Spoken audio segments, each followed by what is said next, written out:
potential of the Bay of Bengal and turn it into a corridor of growth and prosperity. Bangladesh নিজেকে একটি সক্রিয় সার্বভৌম ও দায়িত্বশীল player হিসাবে বেছে নিয়েছে।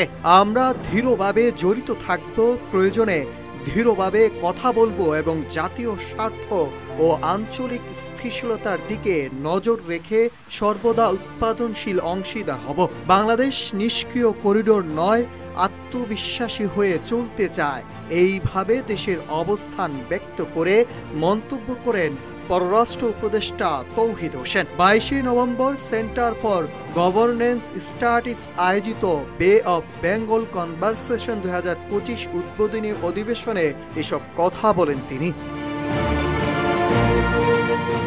এ সময় পররাষ্ট্র উপদেষ্টা আরও বলেন, বাংলাদেশ তার সার্বভৌমত্ব এবং জাতীয় স্বার্থ অর্জনের অধিকারের উপর জোর দেয়। বাস্তবে এর অর্থ হলো আমাদের অংশীদারত্বকে অবশ্যই বাস্তব সুবিধা দিতে হবে। কেবল প্রতীকী নয়, ক্ষমতার জ্যামিতিতে যারা থাকবেন তারা বড় ও মধ্যবিত্ত শক্তির সঙ্গে সমানভাবে সম্পৃক্ত হবেন এবং তাদের সিদ্ধান্ত জাতীয় স্বার্থ, সার্বভৌম সমতা এবং পারস্পরিক শ্রদ্ধার মাধ্যমে পরিচালিত হতে হবে। তিনি আরও বলেন, বঙ্গোপসাগর অঞ্চল এখন একটি কৌশলগত কেন্দ্রবিন্দুতে পরিণত হচ্ছে, আর বাংলাদেশ কোনো নিষ্ক্রিয় করিডোর হতে চায় না, বরং আত্মবিশ্বাসী ও সক্রিয় ভূমিকা নিয়ে এগিয়ে যেতে চায়। বৈশ্বিক স্থিতিশীলতার বিভাজন প্রসঙ্গে তিনি উল্লেখ করেন, ইউক্রেন থেকে গাজা, সুদান থেকে মিয়ানমার, বিশ্বব্যাপী বিভিন্ন সংকট এই মুহূর্তে আন্তর্জাতিক ব্যবস্থাকে কঠিন পরীক্ষার মুখে ফেলেছে এবং বহু ক্ষেত্রেই সেই ব্যবস্থার ঘাটতি স্পষ্ট রয়েছে।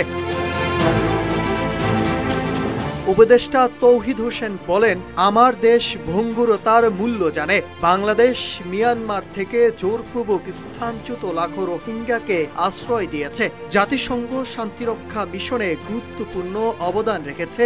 এই কারণে আমরা ভালো করেই জানি মানবিক সংকট কত দ্রুত জটিল রূপ নিতে পারে। এছাড়াও উপদেষ্টা বলেন, স্থিতিশীলতার শুধু আঞ্চলিক নয়, এটি একটি বৈশ্বিক অপরিহার্যতা।